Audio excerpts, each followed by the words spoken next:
Good evening. Leading our news bulletin for tonight, government's main employing body, the new Public Service Commission, is enforcing policies for public servants in line with ongoing transformations. According to one of the commissioners, STI Policy, the policies for codes of conduct and public service manuals are not new.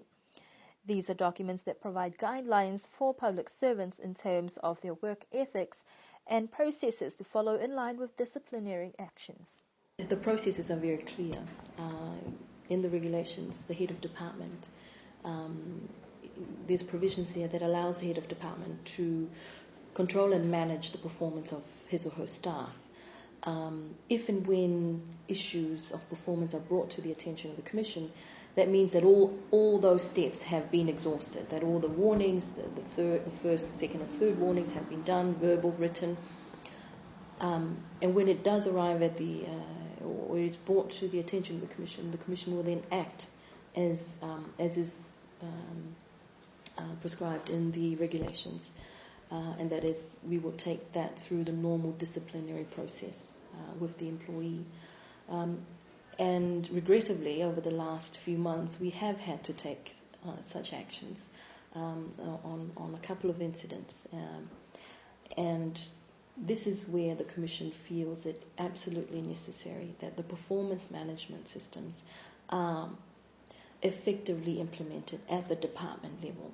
Because if it gets to the point where the Commission has to enact the disciplinary process, that means that performance management system had not worked for that particular employee. But then again, it's also the employees. They need to take seriously these regulations and the code of conduct. These policies and guiding principles of the public service are not just there to look at. They are legal policies, and they will be used to ensure that the public service is performing as it's supposed to be and effectively delivering what we should be doing as employees of the new government. The Commission says that their involvement in enforcing disciplinary actions is a last resort and well within its powers to reinforce policies. The current transformation of policies and structures also highlights the need to transform the mindsets of public servants to recognize the work ethics and code of conduct while in service. That's the whole purpose of the transformation. That yes, it includes structural realignments of organizations, structures of the departments, but the other important part of the transformation is transforming how we do our work and how we perform as public servants. That part we will depend on the employees of the public service to use the initiative and relook at the attitude that they are using at the moment and see if we can transform that attitude and the work ethics. I think we have the established legal functions in there. It's just a matter of making sure that the employees are aware of them and that they are being followed. So that we depend really on the heads of departments and the controlling officers to make sure that all the employees of the public service are following the code of conduct, following the regulations and the instructions contained in the manual. However, Esther says that transfers will either be based on disciplinary actions or on the necessity of needs of certain departments and personal development of staff. The Public Service Manual is currently being reviewed, which is a first since it was first implemented in 1983. This, according to Commissioner Pavihi, is to update and develop a manual that is fit for the 21st century. Consultations for the draft new national ICT policy have begun today with a session for heads of government departments and senior management staff involved in the ICT field. Telecom Director Tutuli Heka says that the consultations are to go over the policy that was developed as part of the ITU project for the Pacific Islands at the end of last year. The main objective is to get the public's comments and feedback, as well as identifying gaps on how ICT should be structured and ways to move forward with modern technology. ICT experts also identified the need to review the licensing regimes, which will also be discussed. An open public session for private sector and NGOs will be held tomorrow morning at 9 at the Niue Golf and Sports Club. Niue health staffs are in training this week to develop guidelines for treatment of sexually transmitted infections. The comprehensive STI test management guides how to manage sexually transmitted diseases. Despite Niue's low prevalence of STIs, having the knowledge will have benefits for staff and the island. SBC STI advisor Dr. Nin Ali says it is important to develop guidelines to standardize the duty of care of patients presenting with STIs. We caught up with her today in their second day of training. So far, Niue keep adopting guidelines from New Zealand or maybe WHO. This is the first time that Niue is going to develop their own guideline. That means everything will be based on their own context.